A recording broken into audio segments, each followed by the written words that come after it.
Vaping. It has become a common thing among younger generations. I have worked in retail for the past 4 years as a cashier, but promoted to manager. And when I first started, I did not know the harm of vaping or using electronic cigarettes, or even really the harm of smoking a cigarette or tobacco use in general. But the use of electronic cigarettes can do harm to your body, which I have realized prior to research.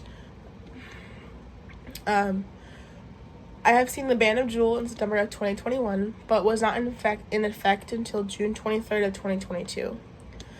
The FDA banned hundreds of thousands of vaping and electronic cigarettes due to the flavoring of the e-cigarettes, or the pods that are very small, because it was appealing to younger generations because the flavors were creme brulee or mango or mint. And right now all they have is menthol and rich tobacco. But there is a ban that is currently being processed to ban all menthol, such as cigarettes, e-cigarettes, tobacco like dip and stuff like that. But on June 23rd, 2022, the FDA banned it for the selling and distributing of its products in the U.S. But the ban was temporarily blocked due to the outrage of people who loved the product a lot, who used it, especially people who were trying to cut back on smoking. Were furious. So they took the ban off and they brought it back.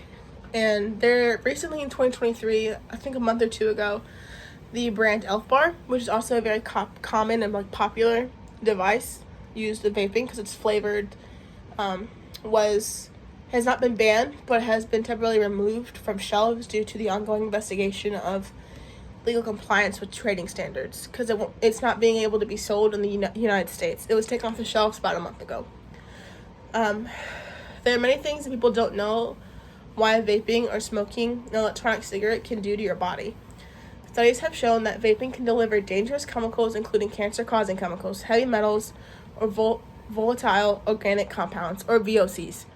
According to the American Cancer Society, most e-cigarettes contain nicotine, which is an addictive chemical, which can possibly lead to the use of tobacco products such as dip, pouches, or even cigarettes.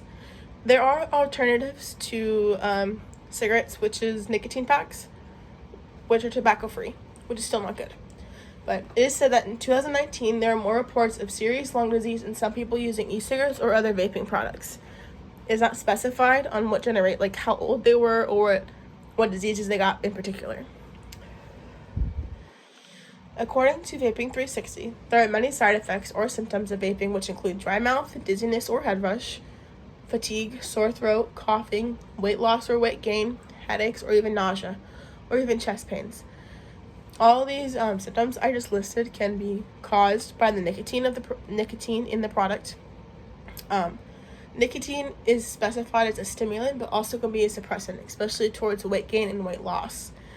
And if it's mixed with caffeine, when it's consumed, it is much higher chance that your appetite will be suppressed and you won't be hungry. You'll lose your appetite, which is one of the many side effects with vaping.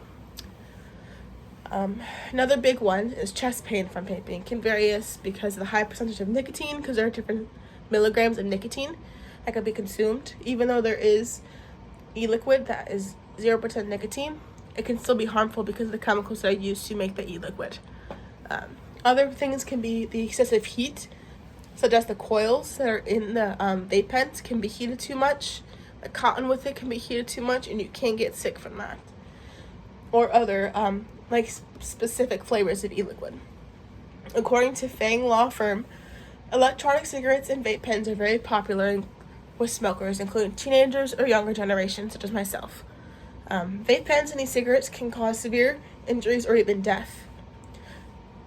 The U.S. administration from 2009 to 2016, there were 195 incidents of exploding e-cigarettes, resulting in 133 injuries. A Florida man lost their life due to exploding vape pen in 2018, followed by a second death in 2019 because of the lithium battery that's within vape pens or e-cigarettes exploded. Many causes of overheating the battery would be charging the battery too long, incorrectly storing the vape pen, incorrectly using the vape pen. The injuries someone could sustain by using a vape pen can be cuts and lacerations, permanent scarring from those cuts and lacerations, severe burns of the lithium battery exploding, eye or ear injuries, loss of teeth, jaw injuries, or loss of fingers or limbs, or even death or cancer, which is pretty severe. There are many reasons why you should not vape or use e-cigarettes. The reasons I have listed follows as injuries to self, such as physical injuries, such as cancer, addiction, genetic mutations. E-cigarettes or vapes can also lead to mental issues such as anxiety, depression, ADHD, ADD, or increased use of other substances, or even death or cancer. It is a popular device that should not be popular or appealing to younger generations. It should be a thing that one should not pick up because of a trend or for being cool. But I have seen that a couple of my friends started vaping as a trend to be cool, but ended up using harder substances and dying because they picked up vaping, which is very addictive and is very common within younger generations, which is pretty tough. But yeah, vaping is not good at all, especially to younger generations. It is appealed towards the older generations who have picked up on cigarettes and who are trying to cut back. But yeah, vaping is not good. I think that it should be banned. I don't think it should be accessible or as easily as accessible as it is. I feel like the age limit is pretty set where it should be at. But yeah, vaping is something you should not pick up on at all.